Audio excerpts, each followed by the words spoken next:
أنفسنا ومن سيئات أعمالنا من يهده الله فلا مضل له ومن يضلل فلا هادي له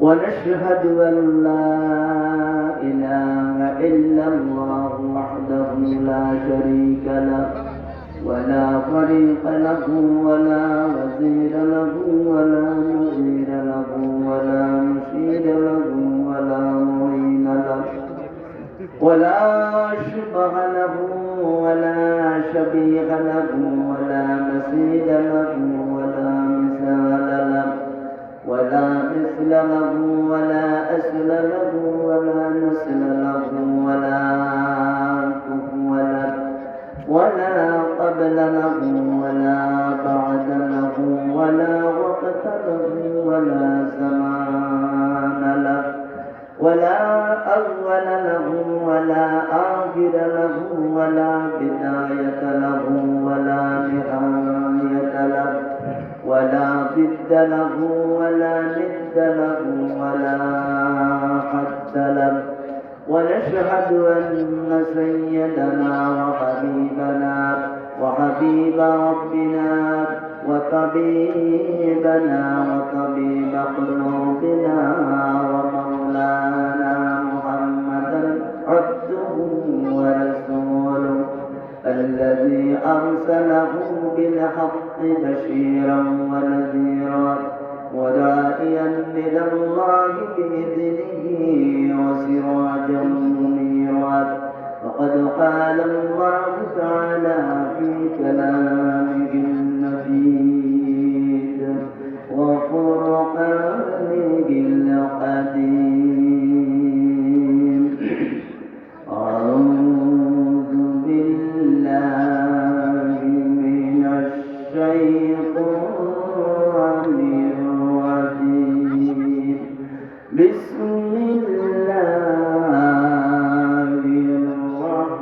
الرحمن الرحيم يا أيها الذين آمنوا اتقوا الله حق تقاته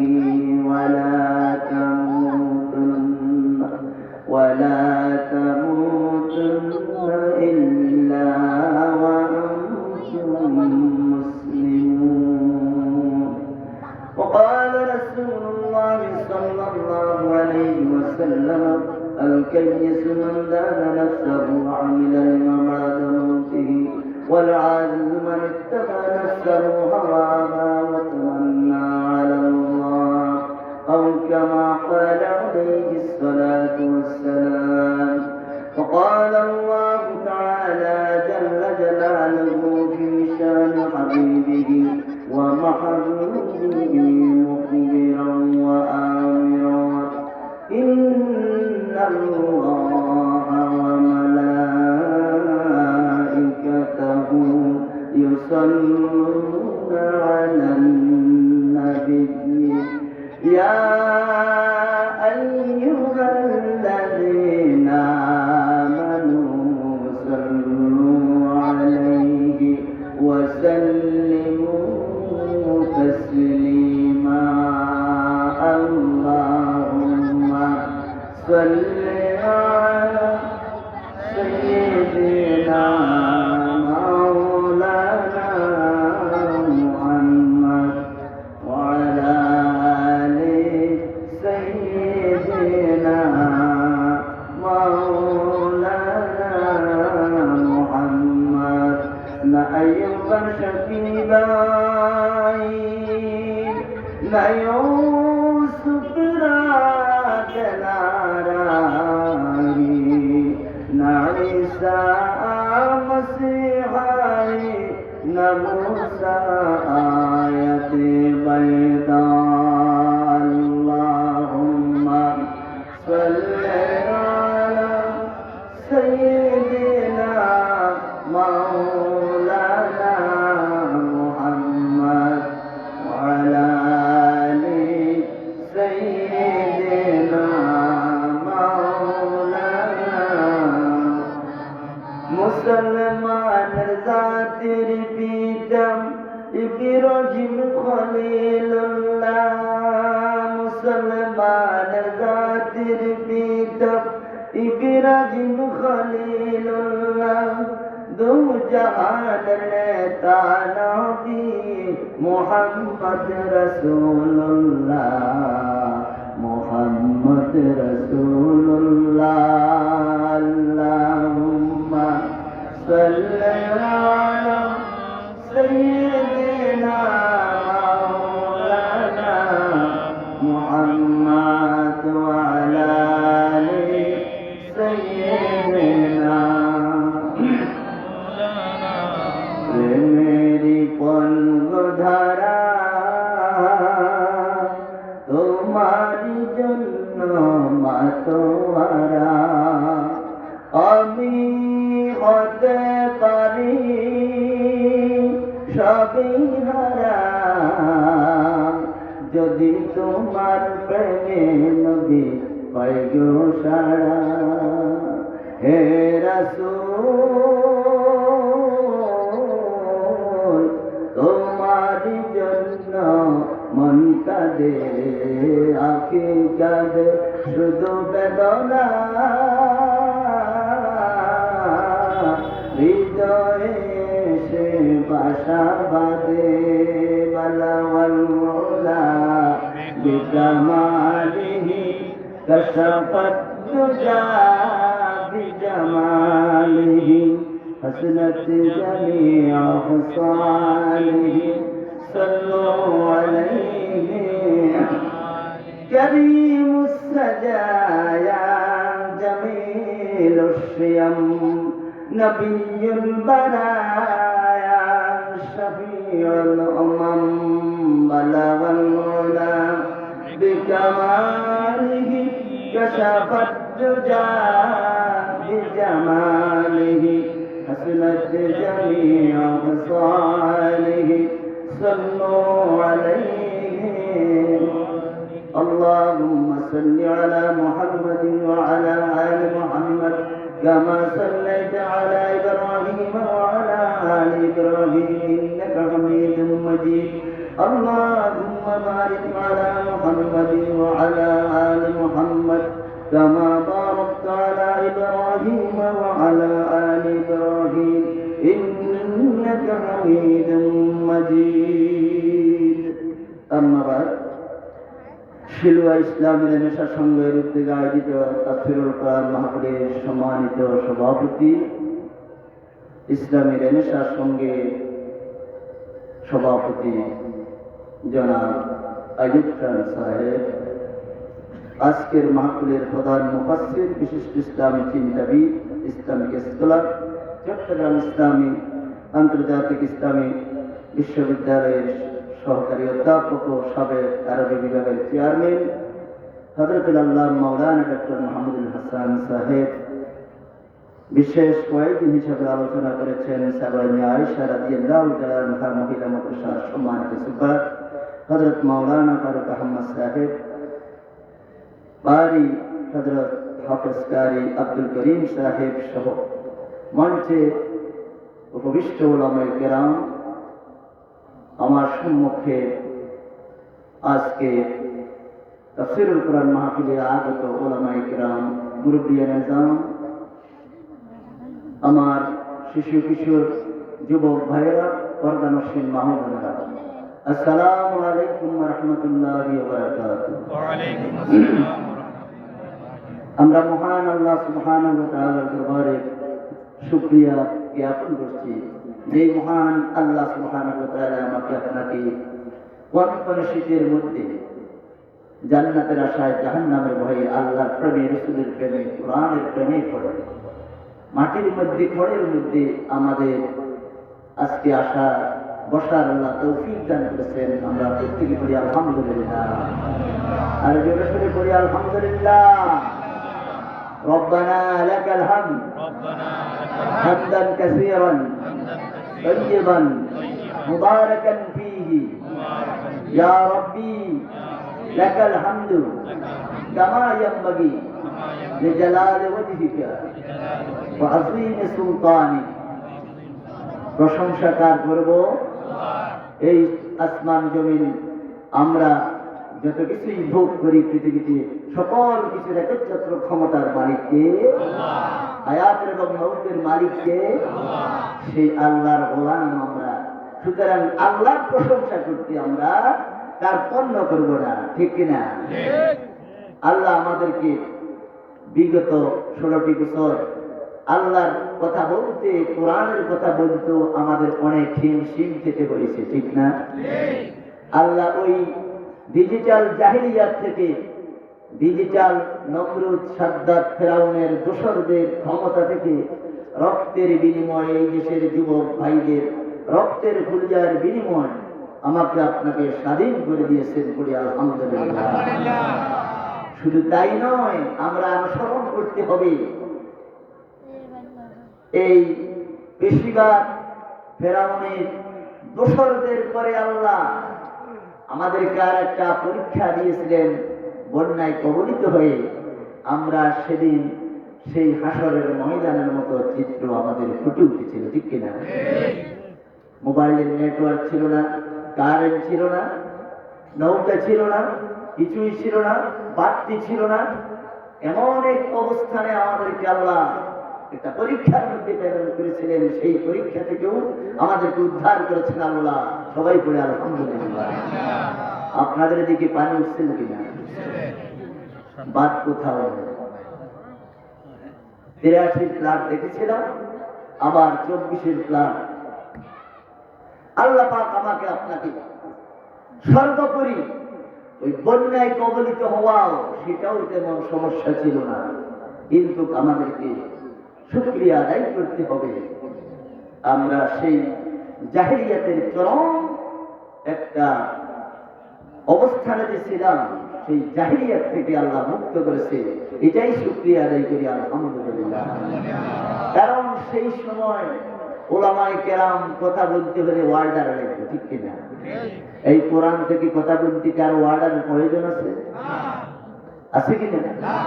নামাজ পড়তে, সূরা তেলাওয়াত করতে যদি তোমার মন্ত্রী আর এমপির ওয়ার্ডার না লাগে, ময়দানে কথা বলতে, সূরা ব্যাখ্যা করতে আর অর্থ বলতে কেন ওয়ার্ডার লাগবে, ঠিক কিনা?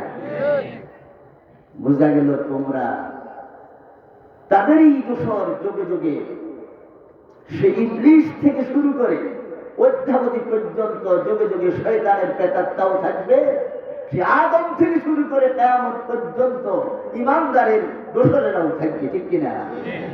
আল্লাহ পাক আমাদেরকে ঈমানদার হিসাবে, মানুষ হিসাবে, ঈমানদার হিসাবে আজকের তাফসীরুল কোরআন মাহফিলে আসার তৌফিক দান করেছেন, পড়ি আলহামদুলিল্লাহ। সাগরাইয়া উপজেলার জামাত ইসলামী সেক্রেটারি সাহেব যে কথা বলছেন, যে মাহফিলে আসতে মনে হয় যেন এটা একটা কি, যে এখানে কোনো যে মাহফিল আমরা শুনি, এখানে যাই কি লাভ? লাভ আছে কি নেই? এটা কি আপনাদের সিলুয়ার ঈদগাহ ময়দান না এখন জান্নাতের বাগান? এটা কেন জান্নাতের বাগান হয়েছে? এখানে কোরআনের কথা, সুন্নাহর কথা বলা হবে, আল্লাহর জিকিরের কথা বলা হবে, ঠিক কিনা? এলাকুল যিকর, আল্লাহর জিকিরের কথা বলা হবে। এই জন্য আপনাদের জন্য যেভাবে সামিয়ানার ব্যবস্থা করেছিল, আল্লাহ রহমতের ফেরেশতা দ্বারা সামিয়ানা দিয়েছে, ঠিক কিনা? আল্লাহর রহমতগুলো আপনাদের নিকট বর্ষণ হচ্ছে। ফেরেশতারা আসমান পর্যন্ত বেষ্টনী দিয়ে রেখেছেন, সুবহানাল্লাহ। এবং তারা বলছে, আল্লাহ তোমার বান্দাদেরকে মাফ না করা পর্যন্ত আমরা এখান থেকে যাব না। শুধু তাই নয়, আমার আল্লাহ বলেন হাদিসে কুদসি, আইনাল মুতাহাব্বিনা ফিয়া আইনাল মুতাদালিসিনা ফিয়া। আমি আল্লাহর জন্য যারা একে অপরকে ভালোবাসে তারা আজকে কোথায়? তাদের জন্য জান্নাত ওয়াজিব হয়ে যাবে।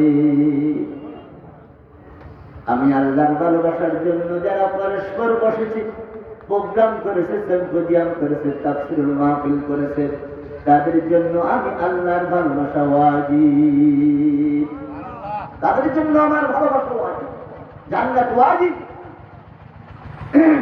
পৃথিবীর কোন উদ্দেশ্যে আজকে আমরা এখানে বসে নেই?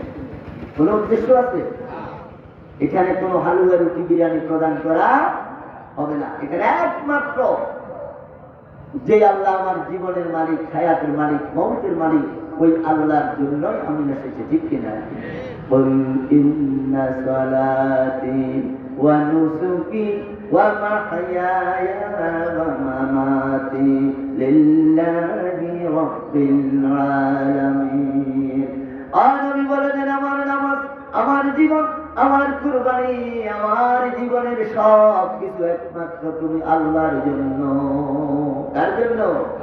জীবন আমার তোমারই জন্য, নামাজ আমার তোমারই জন্য, কুরবানি আমার তোমারই জন্য, তোমারই জন্য হয়েছি ধন্য।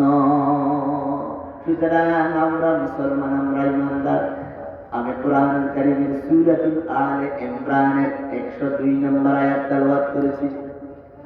সেখানে আমাদেরকে বলতেছে, ইয়া আইয়ুহাল্লাযীনা আমানু, তোমরা যারা ঈমান এনেছো, হে ঈমানদারগণ। এখন আমাদের নাম ঈমানদার, আমরা মুমিন। আমাদের নাম কি? মুমিন। আমাদের নাম মুমিন। এখন আমরা, আমাদের এক একটি নাম আছে না? সলিমউদ্দিন, করিমউদ্দিন, আব্দুল্লাহ, ওবাইদুল্লাহ, করিমুল্লাহ আছে তো। কিন্তু আমরা যারাই ঈমান গ্রহণ করেছি, আমাদেরকে বলতেছে ঈমানদার, মুমিনুন। আল্লাহ রাব্বুল আলামিন কোরআনুল কারীমের মধ্যে 3টি সূরা দিয়েছেন। 23 নম্বর সূরা সূরা মুমিনুন, 63 নম্বর সূরা সূরা মুনাফিকুন, 109 নম্বর সূরা সূরা কাফির। মুমিনুন, মুনাফিকুন, কাফির। এখন আসেন, কাফেরদের নাম আছে না?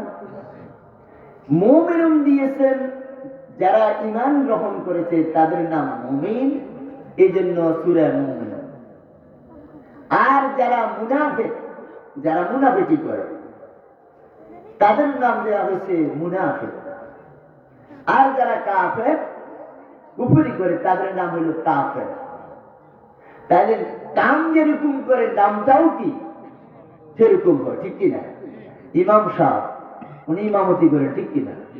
আসলে ওনার নাম কি? ইমাম সাহেব নেই।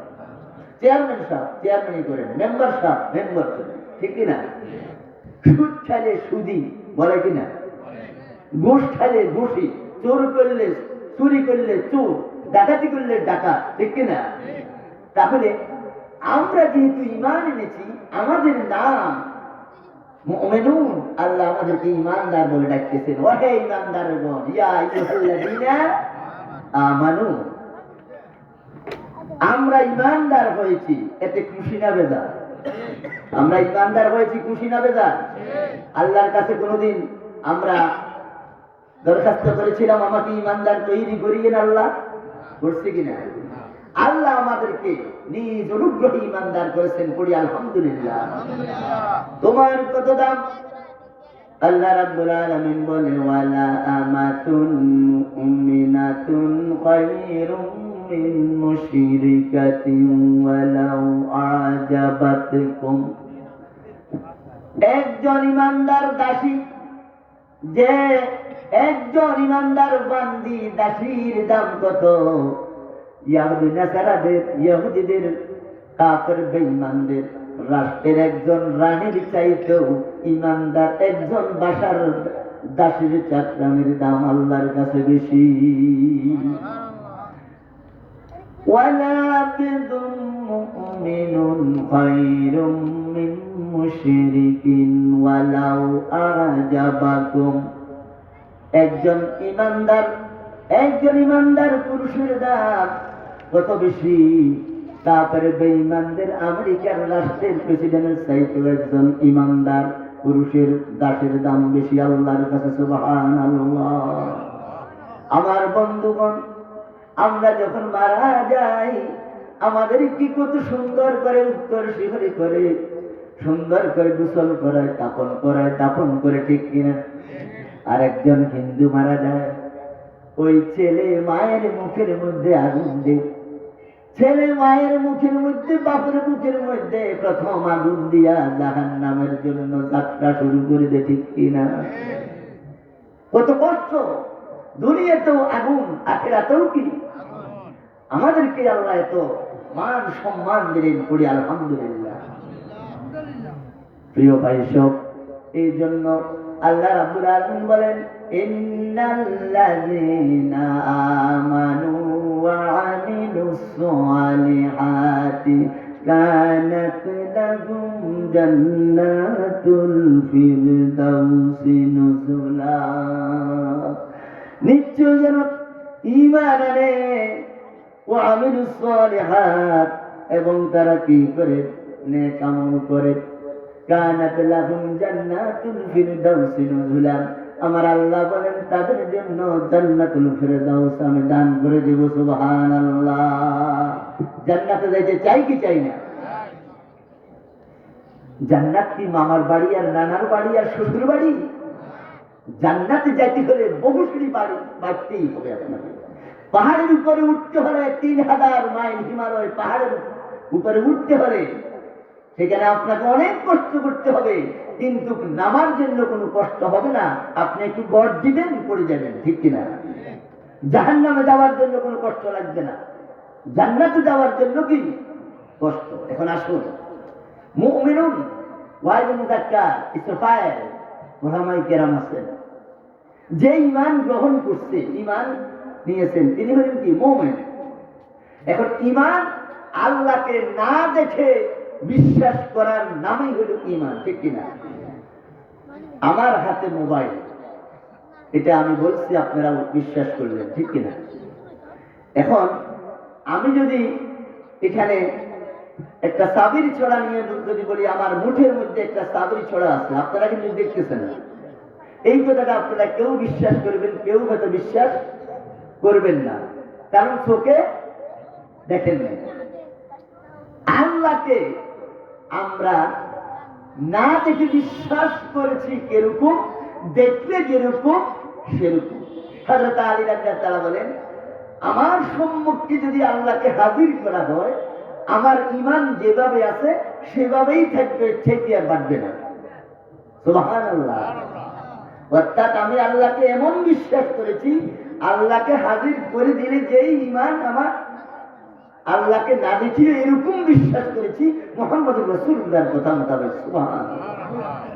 এই জন্য আমাদেরকে আগে ঈমানদার হতে হলে তাগুতের অস্বীকারী হতে হবে। ঈমানদার যদি হতে হয়, আপনাকে তাগুতকে অস্বীকার করতে হবে। আল্লাহু ইলাহুন ওয়াহিদুন, আল্লাহ এক ইলাহ, ঠিক কিনা? তাহলে এইভাবে কলমা হইতো, কিন্তু এখন হইতেছে লা ইলাহা ইল্লাল্লাহ। কলমাটা কি? লা ইলাহা। তাহলে আগে বললেন লা ইলাহা, কোন ইলাহ নাই। তাহলে আগে আমরা কোন ইলাহা নাই অস্বীকার করছি না, ইল্লাল্লাহ, একমাত্র আছে কে? আল্লাহ।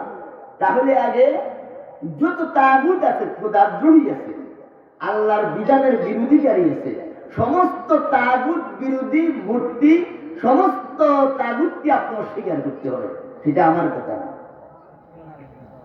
আল্লাহ বলেন, ফামান ইয়াকফুর বিত্তাগুতি ওয়া ইউমিন বিল্লাহি ফাকাদ ইসতামসাকা বিল উরওয়াতিল উসকা লা ইনফিসামা লাহা ওয়াল্লাহু সামিউন আলীম।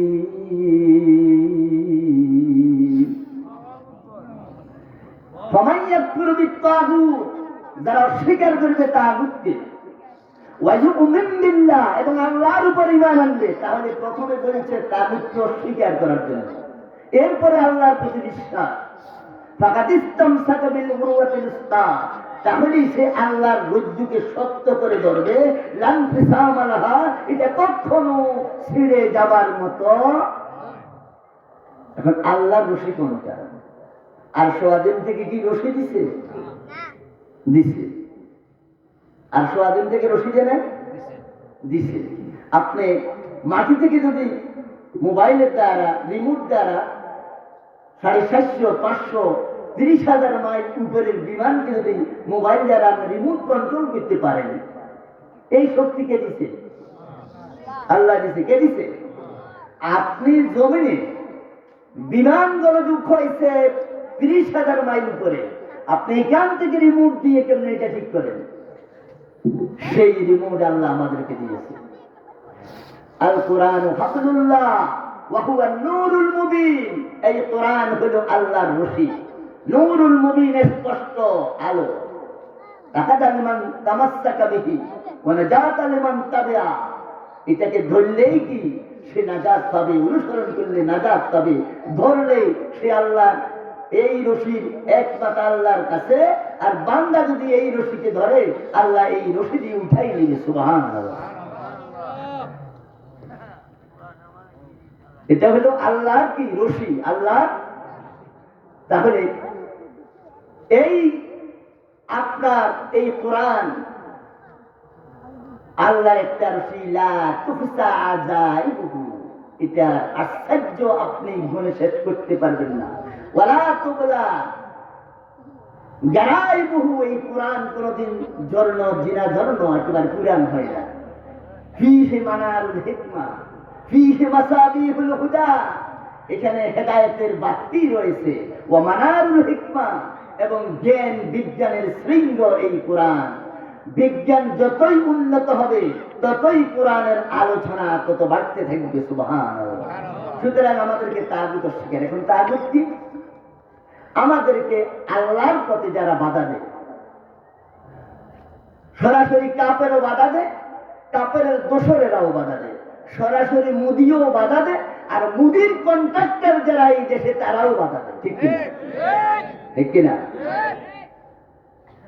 দিল্লি থেকে যেই নকশা করা হয়, ওই দিল্লির নকশা বাংলার জমিনে যারা বসে ইসলামের বিরুদ্ধে, দিল্লির ইঞ্জিনিয়ারের নকশা যারা বাংলাদেশে বাস্তবায়ন করে, তারাও কি তাগুত। তারা কি? হোক সে মুসলমান নামদারি। ঠিক কিনা? হোক সে মুসলমান নামদারি। যুগে যুগে তাগুত ছিল, আর ইসলাম থাকবে, যুগে যুগে থাকবে। নমরুদ ছিল, ইব্রাহিম ছিল, মূসা আলাইহিস ছিল, ফেরাউন ছিল। ঠিক কিনা? মুহাম্মদ সাল্লাল্লাহু আলাইহি ছিল, আর আবু জাহেল ছিল। যুগে যুগে আমাদের অদ্যাবধি পর্যন্ত থাকবে। তাহলে তাগুতকে অস্বীকার করতে হবে। ফামান ইয়াকফুর বিত-তাগুত ওয়া ইউমিন বিল্লাহি, তাহলে ফাকাদ ইসতামসাকা বিল উরওয়াতিল উসফা। ঈমান এমন একটা জিনিস, প্রিয় ভাইগণ, এই কালেমা আলফাজু মাআনি মে তাফাউত লেকিন মুল্লা কি আযা और मुल्ला की आज़ाब। ला इलाहा इल्लाल्लाह, ला इलाहा इल्लाल्लाह। আমাদের দেশে ফকিরেরা যখন লা ইলাহা ইল্লাল্লাহ বলে, কই ভিক্ষা দেয়, ভিক্ষা দেয়, অর্থাৎ এই কলেমাটা সে ভিক্ষার জন্য আসছে। আসলে কি লা ইলাহা ইল্লাল্লাহ তো ভিক্ষার জন্য আসছে? সে জিকির করছে। মোল্লা কি আযান আর মুজাহিদ কি আযান। মোল্লায় আযান দেয় আল্লাহু আকবার, আর মুজাহিদ ময়দানের মধ্যে আযান দেয় আল্লাহু আকবার। বেশ কম আছে কি নেই? মুজাহিদের আযান হবে লড়াইয়ের জন্য, বাতিলের বিরুদ্ধে, ময়দানে ইসলামের পক্ষে, কাফেরের বিরুদ্ধে লড়াইয়ের জন্য। আর মুয়াজ্জিনের আযান হবে মসজিদে নামাজ আদায় করার জন্য। আলফাজু মাআনি মে तफावुत नहीं लेकिन मुल्ला की अज़ा और मुजाहिद की अज़ा। এটা জোড়াও দেয়, কর্তন করে। ঈমান এমন একটি জিনিস, সলিমউদ্দিনের ঘরে ছেলে হইছে, এটা মুসলমান হবে এমন কোন গ্যারান্টি নাই। কলেমার দ্বারা বাপ হিন্দু, ছেলে মুসলমান, ছেলে বাপ মুসলমান, ছেলে হিন্দু হয়ে যায়, এরকম হয় কি হয় না? ইমানের কারণে আপনাকে জোর দিবে, ইমানের কারণে আবার পতন হয়ে যাবে। সুতরাং ইমান গ্রহণ করতে হলে আমাদেরকে আগে তাগুত অস্বীকার করতে হবে। তাহলে আপনার জন্য, ইমানদারদের জন্য রয়েছে জান্নাতুল ফেরদাউস। 360টি মূর্তি যারা তৈরি করেছিল খানায় কাবার ভিতরে, তারা একদিন একটা মূর্তির পূজা করত। যে একটা মূর্তির পূজা আমরা করব না, 360 দিনে 1 বছর বা 65 দিনে 1 বছর, এই 360টি মূর্তি তারা বানিয়েছিল। আর এই মূর্তি বানাইয়া এক এক দিন এক এক খোদার তারা কি করত? পূজা করত। প্রিয় ভাই সব, আসলে আমরা ঈমান আল্লাহকে না দেখেই বিশ্বাস করেছি। এখন ঈমান, এতদিন পর্যন্ত আমরা ঈমানের আলোচনা শুনেছি, এখন আমাদের ঈমান হেফাজতের দরকার, ঠিক কিনা? ছেলেকে যখন স্কুল মাদ্রাসাতে ভর্তি করাবেন, তার আগে বলবেন তোমাকে বড় ডাক্তার হইতে হবে, আলেম হইতে হবে, মাস্টার হইতে হবে, তুমি শিক্ষিত হবে, ঠিক কিনা? তাকে ফজিলত বর্ণনা করবেন। মাদ্রাসায় ভর্তি করানোর পর তার নির্দিষ্ট কিছু কারিকুলাম আছে না? তাকে বই দিতে হবে, তাকে ঘন্টা করাইতে হবে, পড়াইতে হবে, লেখাইতে হবে, তাকে দায়িত্ব দিতে হবে। আপনি এখনো ভর্তি করানোর পর যদি বলেন তোমাকে বড় আলেম হইতে হবে, তোমাকে বড় ইমাম হইতে হবে, ওয়াইদিন হইতে হবে, এগুলা কি ওয়াজ করলে কি ছেলের ছাত্রটি পাস করবে? ছাত্রকে সেখানে প্রশিক্ষণ দিতে হবে, লেখাপড়া করাইতে হবে, পরীক্ষা দিতে হবে, তারপর তার সার্টিফিকেট হবে, ঠিক কিনা? প্রিয় ভাই সব, এতদিন পর্যন্ত আমরা 14 গোষ্ঠী ইমানদার, আমরাও ইমানদার হয়েছি, আলহামদুলিল্লাহ মুসলমানের ঘরে জন্মগ্রহণ করেছি। কিন্তু আমি আর আপনি কতটুকু মুসলমান? চৌধুরীর ঘরের ছেলে চৌধুরী, ভুঁইয়ার ঘরের ছেলে ভুঁইয়া হয়েছি, মজুমদারের ছেলে মজুমদার হয়েছি। কিন্তু মুসলমানের ঘরে হইলে পরে মুসলমান হওয়া যায় না, ইমানদারের ঘরে হইলে আপনি ইমানদার হয়ে গেছেন এমন কিছু হয় না। কারণ আমার আপনার মধ্যে সেই তাগুত আমার মধ্যে আছে কিনা, ইমানের বল আমার মধ্যে আছে কিনা দেখতে হবে, ঠিক কিনা? এই জন্য আমাদেরকে ইমানের বলে বলিয়ান করতে হলে আমাদের ইমানকে হেফাজত করতে হবে। আজকে ইমানের বিরুদ্ধে, আন্তর্জাতিকভাবে ইসলামের বিরুদ্ধে যে ষড়যন্ত্র চলছে, আজকে ইমানদারদেরকে ইমানের কথা বলার কারণে সেই কাফের বেঈমানেরা আশি দেয় নাই এই দেশের উলামায়ে কেরামকে। সারা বিশ্বের মধ্যে যিনি সারা দুনিয়ার ইসলামের একজন মুক্ত পথিক ছিলেন, কোরআনের পাখি, সারা দুনিয়ার সেই মর্যাদা সম্পন্ন ব্যক্তিত্ব আল্লামা দেলোয়ার হোসেন সাঈদীকে কেন তারা এইভাবে হত্যা করেছিল, ঠিক কিনা? ইমানের কথার কারণে। আল্লামা নিজামীকে হত্যা করা হয়েছিল ইমানের কারণে, মুজাহিদকে হত্যা করা হয়েছে, শহীদ করা হয়েছে ইমানের কারণে।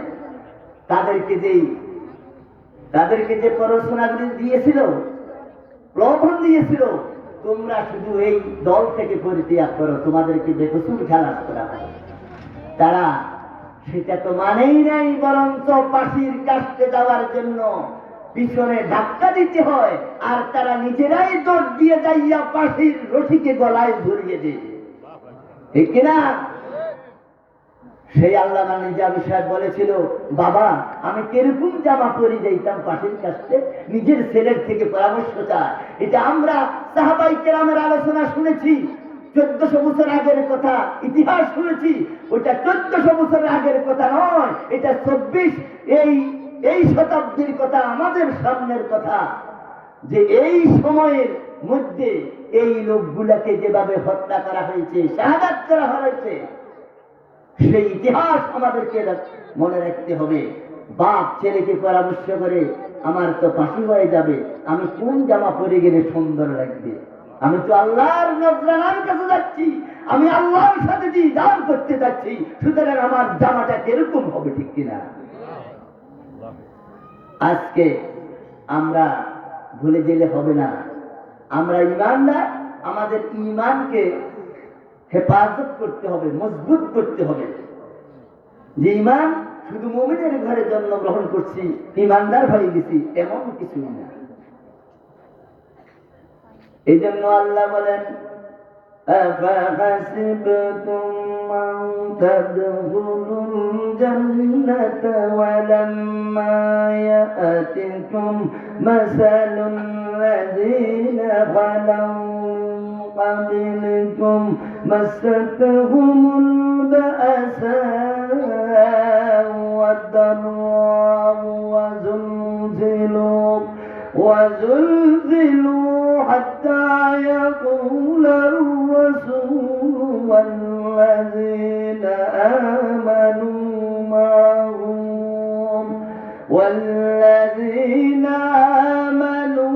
معه متى نصر الله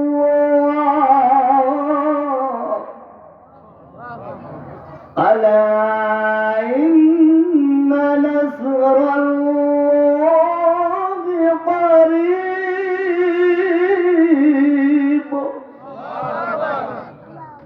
তোমরা কি মনে করেছো এমনি তোমরা জান্নাতে চলে যাবে? অথচ তোমাদের পূর্বেকার উম্মতদেরকে এমন নির্যাতন করা হয়েছে, তাদেরকে এমন ভাবে নির্যাতন করা হয়েছে, জমিন কম্পন হয়েছে, তাদেরকে লোহার চিরুনি দিয়ে মাটির গর্তের মধ্যে রেখে তাদেরকে পিঠ আশ্রানো হয়েছে, মাথা দ্বিখণ্ডিত করা হয়েছে, এরপরও তারা ঈমান হারা হয় নাই। সাবধান! ওই সময় ওই নবীর উম্মতেরা বলেছিল, মাতা নাসরুল্লাহ, ও নবী আপনি বলে দেন কখন আল্লাহর বিজয় আসবে।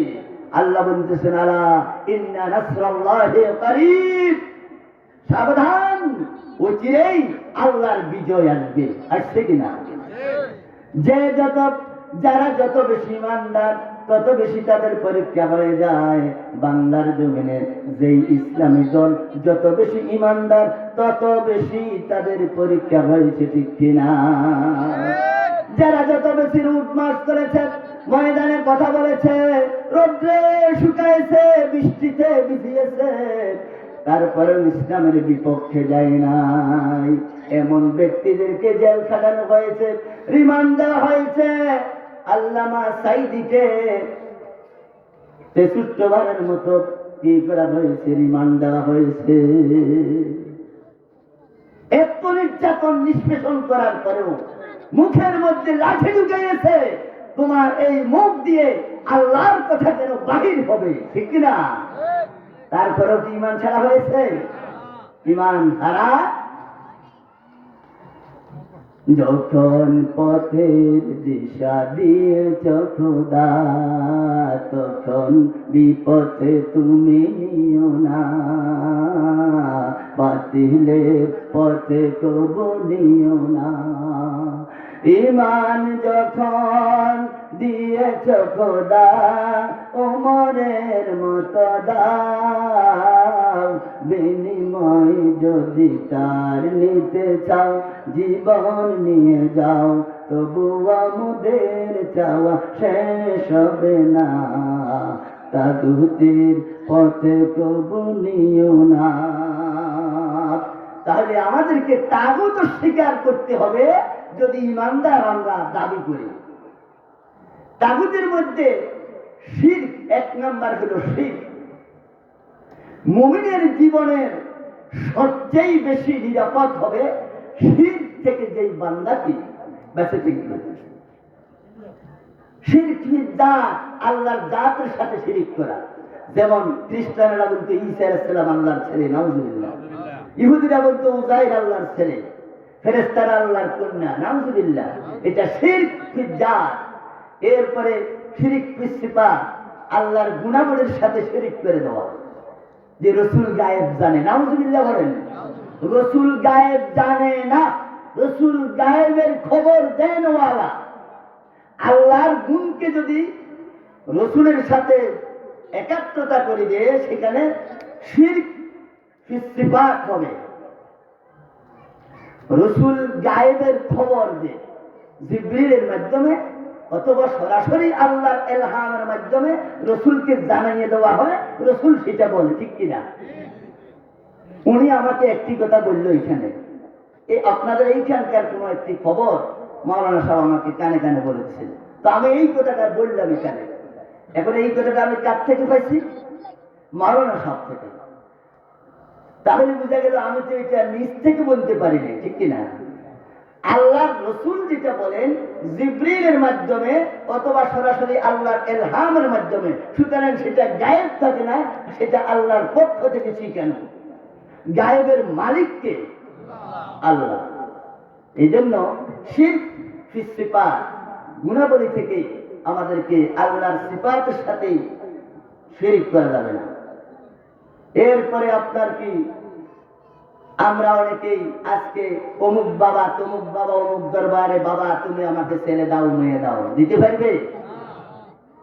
আঙ্গ বাবার দরবারেতে যত গুরু যায়, তুঙ্গ বাবার দরবারেতে এত মানুষ নাই। হো হো হো, যত রকমের গাঁজা টানে যে সমস্ত মাজারের মধ্যে, বলেন দেখি, বাবা তুই ছেলে দে মেয়ে দে, নামাজ নাই কলমা নাই পর্দা নাই, এই সমস্ত মাজারের মধ্যে যাইয়া শিরক করতেছে। এই শিরকের বিরুদ্ধে বলা দরকার আছে কি নেই? আপনাকে ঈমান রক্ষা করতে হলে প্রথমে শিরক থেকে বাঁচতে হবে। এই জন্য আল্লাহ বলেন ইন্নাশ শিরকা লাযুলমুন আযীম, নিশ্চয় একমাত্র শিরক হলো সবচেয়ে বড় কঠিন গুনাহ। ইন্নাল্লাহা লা ইয়াগফিরু আন ইউশরাকা বিহি ওয়া ইয়াগফিরু মা দুনা যালিকা লিমান ইয়াশা। আল্লাহ বলেন ইন্নাল্লাহা ইয়াগফিরু আন ইউশরাকা বিহি, আল্লাহ রাব্বুল আলামিন শিরক ছাড়া সমস্ত গুনাহ মাফ করে দিবেন, কিন্তু আল্লাহ শিরকের গুনাহ মাফ করবে না। আল্লাহ রাব্বুল আলামিন বলেন ইন্নাহু মান ইউশরিক বিল্লাহি ফাকাদ হারামাল্লাহু আলাইহিল জান্নাহ ওয়া মাআওয়াহুন নার। যে আল্লাহর সাথে শরীক করে, সিফাতের সাথে শরীক করে, আল্লাহর উলুহিয়তের সাথে শরীক করে, ফাকাদ হারামাল্লাহু আলাইহিল জান্নাহ, তার জন্য জান্নাত আল্লাহ হারাম করে দিবে এবং তার জন্য ঠিকানা হবে জাহান্নাম। তাহলে আপনার একটা গ্লাসে এক গ্লাস দুধ আছে, আরেকটা জগে পুরো এক জগ দুধ আছে, অথবা এক গ্লাসে পানি আছে, আরেক গ্লাসে দুধ, কিন্তু দুধের মধ্যে এক ফোঁটা বিষ আছে আর ওই পানির মধ্যে কোনো বিষ নাই। আপনি এখন পানি খেবেন না দুধ খেবেন? কেন? যেই দুধের মধ্যে বিষ আছে, এটা বিষ খেলে আপনি মারা যাবেন। ইবাদতের মধ্যে আপনার ঈমানের সাথে শিরকের কোনো সম্পর্কই থাকতে পারবে না। এই জন্য আমাদেরকে শিরক থেকে বাঁচতে হবে। আল্লাহ রাব্বুল আলামিন বলেন ওয়া মা ইউমিনু আকসারুহুম বিল্লাহি ইল্লা ওয়া হুম মুশরিকুন, তাদের অধিকাংশই আল্লাহর উপর ঈমান আনে, তবে তারা মুশরিক অবস্থায় থাকে, শিরক করে ফেলে। আল্লাহ বিরাজি, শয়তান বিরাজি। বাবার কাছে যাই সেজদা মারে, বাবার পায়ের মধ্যে যাইয়া সেজদা দে, বাবার কবরে সেজদা দে, দেখি না? সেই সেজদার সেই মাছ ভান্ডারীর, মজিবুল বশর মাছ ভান্ডারী, ওই সারা দুনিয়ার বিশ্ববরণ্য কোরআনের পাখি মুফাসসির কোরআন আল্লামা সাঈদীর বিরুদ্ধে ওই মাছ ভান্ডারী মামলা দিয়েছিল, ঠিক কিনা? সুতরাং এতে কি মারা গেছে? শুনি নেই, দেখছি কয়েকদিন আগে মারা গেছে বলে। যারা কবরের মধ্যে এইভাবে শিরক করে, নামাজ নাই কলমা নাই কিছুই নাই, তো মনের নামাজ আসল নামাজ, বাইরে নামাজ কি করে, ঠিক কিনা? তো মনের খানা আসল খানা, বাইরে খানা কি করে? আয় হায়, এই সমস্ত শিরক থেকে আমাদেরকে আজকে নারীরা মেয়েকে বিবাহ দিবার পর জামার হাতে দে, বাবুরে তোমার হাতে তুলে দিছি, আজকে থেকে তুমি তোমার হাতে। আর ভরসা করতে হবে আল্লাহর কাছে, তোমার তত্ত্বাবধান। তাওয়াক্কালতু আলাল্লাহ ওয়া তাওয়াক্কাল আলাল হাইয়্যিল্লাযী লা ইয়ামুত ওই আল্লাহর কাছে তুমি তাওয়াক্কুল করো, যিনি মরণশীল, যিনি নয়, যিনি আমরণ, ওই হাইয়ুল কাইয়্যুমের কাছে তুমি তাওয়াক্কুল করো, ঠিক কিনা? এরপরে আল্লাহ বলেন ومن يشرك بالله فكأنما خر من السماء فتخطفه الطير أو تهوي به الريح في مكان سحيق। যে আল্লাহর সাথে শিরিক করবে সে যেন আকাশ থেকে পড়ে গেল এবং একটা পাখি তাকে ছোঁ মারে নিয়ে গেল, অথবা বাতাস তাকে বহু দূরে নিয়ে গেল, নাউযুবিল্লাহ। তাহলে আপনার আমার জীবনের সব বরবাদ হয়ে যাবে। তাহলে শিরক করা যাবে ভাই? এখন ইমানদার হতে হলে শিরক থেকে বাঁচতে হবে আমাদেরকে। যারা শিরকের আজকে বিভিন্ন ইবাদতের নামে বেদাত সৃষ্টি করে, বিভিন্ন ওলামায়ে কেরাম, আজকে আমি ওলামায়ে কেরামের কাছে বলবো, ভাইরা, যেই সমস্ত ইবাদতের মধ্যে শিরক যুক্ত আছে, বেদাত যুক্ত আছে, আমরা কেন এই আমলগুলা করব? কেন সমাজের মধ্যে মানুষদেরকে বিপদগামী করব? জানাজার পরে দোয়া শুরু করে, আজানের আগে সালাতু সালাম শুরু করবে, কবর দিয়ে আজান দেওয়া শুরু করে, ঠিক কিনা? বেদাত, বেদাত শুধু গুনাহ নয়, গুনাহের পাহাড়। একটা লোকে গুনাহ করছে, সে জানে এটা করলে গুনাহ, সে তওবা করলো, মাফ পাইল। কিন্তু বেদাত যে করে সে মনে করে যে এটা সওয়াবের কাজ, মানে যতই আমি করবো তত সওয়াব পাবো। তাহলে বেদাতটা হলো গুনাহের শৃঙ্গ, নাউযুবিল্লাহি মিন যালিক। আসেন তাহলে ভাই আমরা আসি, এক নম্বরে আমরা ইমানদার, আমরা মুমিন। ইয়া আইয়ুহাল্লাযীনা আমানুত্তাকুল্লাহ, আল্লাহ বলতেছে, হে ইমানদারগণ, তোমরা আল্লাহকে ভয় করো। কাকে ভয় করো? হাক্কা তুকাতিহি, ভয় করার মতো ভয় করো। হাক্কা তুকাতিহি যখন নাযিল হয়েছে, সাহাবায়ে কেরাম তো থরথর করে কাঁপতেছে, কি যে অবস্থা, ভয় করার মতো ভয়। এখন ভয়টা কি? আল্লাহ রাসূল সাল্লাল্লাহু আলাইহি ওয়াসাল্লামের সাহাবী দ্বিতীয় খলিফা ওমর রাদিয়াল্লাহু তাআলা হযরত উবাই বিন কাবকে বললেন, ও উবাই বিন কাব, তাকওয়া কাকে বলে? উবাই বিন কাব বলে, ওমর আমিরুল মুমিনিন, আপনি কি চিকন পথ দিয়ে কখনো গেছেন যেখানে কাঁটা আছে, যেখানে পথটা একেবারে সরু? ও হ্যাঁ গেছি। তখন আপনার জামা কাপড় কি করেন? তো আমি আমার জামা কাপড়কে একেবারে সুন্দর করে সাজিয়ে গুছিয়ে খুব সাবধানতার সহিত তাড়াতাড়ি ওই পথ দিয়ে চলে যাই।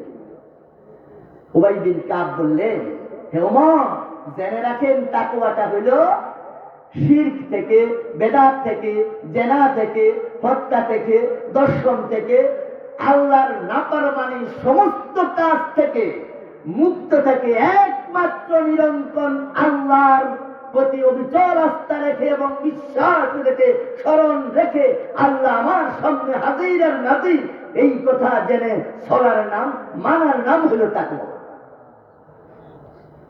যখন হাক্কা তুকাতিহি এসেছে, সাহাবায়ে কেরাম একেবারে ভয়ে প্রকম্পিত হয়ে গেল। তখন আল্লাহ অন্য আয়াত দিয়ে নাযিল করলেন, ফাত্তাকুল্লাহা মাস্তাতাতুম, যত সম্ভব, যতক্ষণ তোমার তাকওয়া অর্জন করার সাধ্য ক্ষমতা থাকে, ওই ক্ষমতা পর্যন্ত তুমি চেষ্টা করো। এরপরেও যদি হয়ে যায়, সেটা তখন বাহিরের কথা। আপনাকে জোরপূর্বক যদি কেউ গুনাহ করাইতে চায়, আপনি পারলেন না, টিকে থাকতে পারলেন না, সেটা ভিন্ন কথা, কিন্তু এর আগে আপনাকে বাঁচতে হবে। পড়েন আল্লাহুম্মা সাল্লি আলা।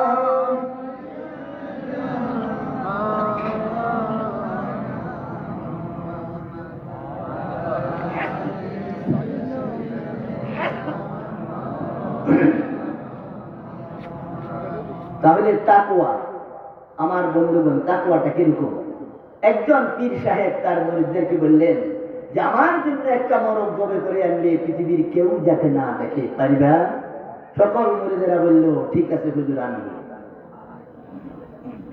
সমস্ত মুরিদেরা বাড়িতে যাইয়া, কেউ রাত্রি বেলায় জঙ্গলে চলে গেছে, কেউ নদীর পাড়ে চলে গেছে, কেউ ময়দানে চলে গেছে, কেউ একেবারে নির্জন জায়গাতে চলে গেছে, নিজে নিজে যাই মরক জবে করছে।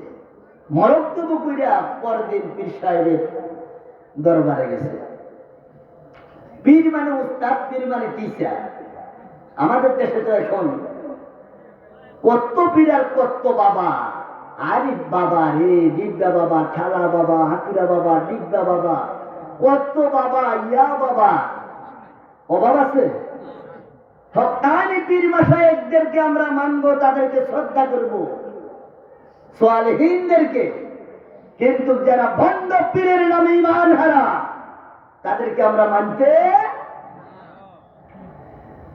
আমার বন্ধুগণ, সমস্ত লোক মুরিদেরা পীর সাহেবের দরবারে গেছে জবাই করা মরদ নিয়ে, কিন্তু একজন সাধারণ মুরিদ, সে আরবি শিক্ষিত না, সাধারণ একজন মুরিদ, সে একটা জ্যান্ত মরদ নিয়ে পীরের দরবারে গেল। যখন পীরের দরবারে গেছে, পীর বলল, বাবা সকলেই মরদ জবাই করে আনছে, তুমি কেন মরদটা জিন্দা নিয়ে আসলে আমাকে বলো। মুরিদ বলে, হুজুর আমি, আপনি বলেছেন যাতে কেউ না দেখে মরদ জবাই করতে। আমি যখন মরদ জবাই করতে গেলাম, আমি জঙ্গলে গেছি, সেখানে আমার আল্লাহকে দেখি, পাহাড়ে গেছি আল্লাহকে দেখি, নদীতে গেলাম আল্লাহকে দেখলাম, ঘরের ভিতরে কষ্ট দিতে গেলাম আল্লাহকে দেখলাম। আমি যেখানেই যাই না কেন আমার আল্লাহকে আমি বাদ দিতে পারি না, এই জন্য আমি মরদ জবাই করতে পারলাম না, জিন্দা মরদ নিয়ে আসছি। সুবহানাল্লাহ। তাহলে বোঝা গেল ওই লোক আল্লাহকে হাজির নাজির জানছি কিনা। আজকে আমরা হাজির সাহেব মানুষ, হজ করিয়ে আইছি, মাশাআল্লাহ, যে গামছা দিছি হাজে গামছা, সুবহানাল্লাহ সুবহানাল্লাহ সুবহানাল্লাহ পড়িয়ে অপরজনের আইন কাটতে এমন কারা কারে, ঠিক কিনা? ঠিক না? মেয়ের ভাঙ্গানি দিতে এমন ভাঙ্গানি দিতে দোকানের মধ্যে, যেটা চা খেতে আছে, হয়তো কেউ আসছে চৌধুরী সাহেবের মেয়ের কথা, সব ঠিক আছে, সুখ পয়সা, গড়ি, টাকা পয়সা, তবে বাজারে ছোট্টবেলায় হাঁটুর উপর দিয়ে একটা সাদা দাগ দেখছিলাম, হাঁটুর উপর দিয়ে।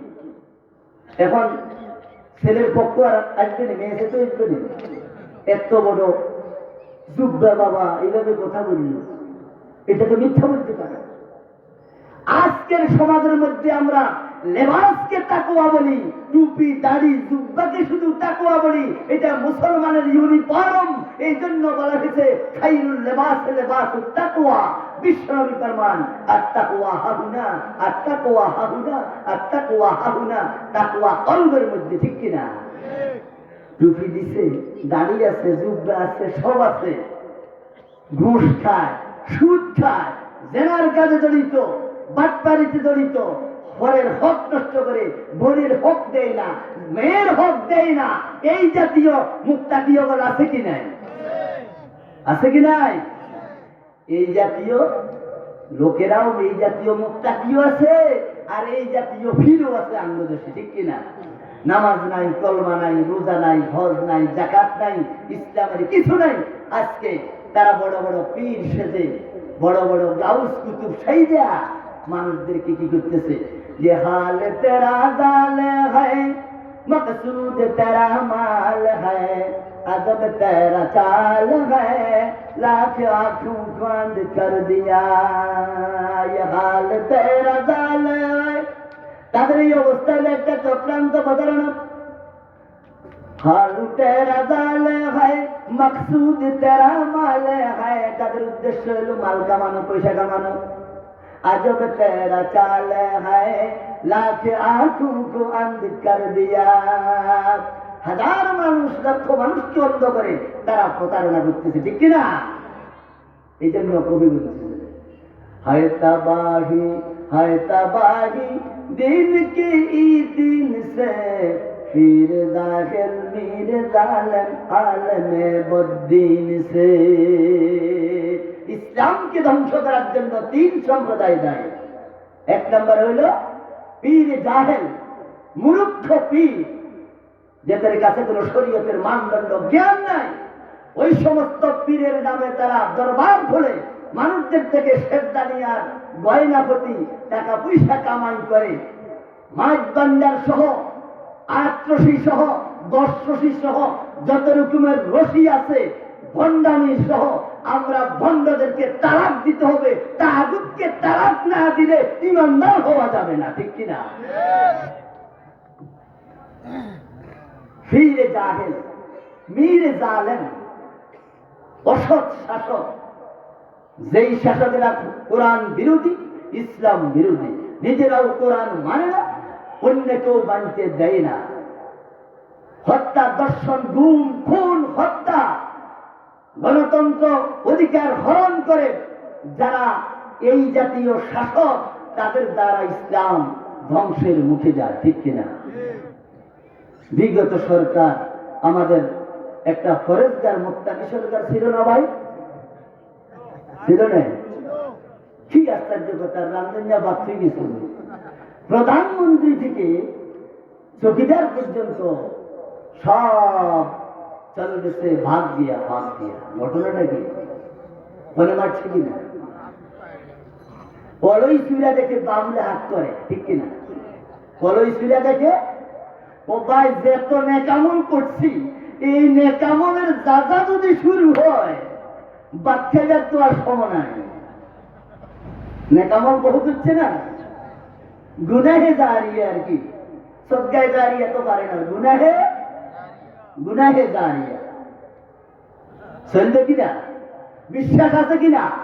যারাই সন্ত্রাস করেছ, হত্যা করেছ, দর্শন করেছ, আইনাগর বানাইছ, ওলামায়ে কেরামকে নির্যাতন করেছ, ওই সমস্ত তোমাদের গুনাহে জারিয়া কিয়ামত পর্যন্ত থাকবে, ঠিক কিনা? যেই মানুষটি খানায় কাবায় তাওয়াফ করে, খানায় কাবায় ইতিকাফ করত, মসজিদে নববীতে ইতিকাফ করত, যেই খানায় কাবার দরজা খুলে আল্লামা সাইদি খানায় কাবার ভিতরে যাইয়া নামাজ পড়েছে, ওই লোকটাকে 1 নয় 2 নয় 13টি বছর পর্যন্ত জেলখানার অন্দর কুষ্ঠিরীতি নির্যাতন করেছে। উলামায়ে কেরামকে নির্যাতন তারাই করে যারা কাফের বেঈমানদের দোসর, ঠিক কিনা? সুতরাং উলামায়ে কেরাম কারো বাপ দাদা দুনিয়ার গোলাম নয়, এরা ওয়ারাসাতুল আম্বিয়া, এটা নবীদের উত্তরসূরি। সুতরাং আলেমেরা কথা কোরআন থেকে বলবে, এটা তাদের ঈমানি দায়িত্ব। আর যেই সমস্ত আলেমেরা কোরআনের হক কথা বলবে না, তারা এই আলেমগিরি ছেড়ে দিয়ে পায়খানা টয়লেটের মেথর হওয়া দরকার, ঠিক কিনা? আলেম আলহামদুলিল্লাহ, আপনাদের প্রধান মেহমান এসে গেছেন। আমি আর আসলে আলোচনা দীর্ঘায়িত করব না।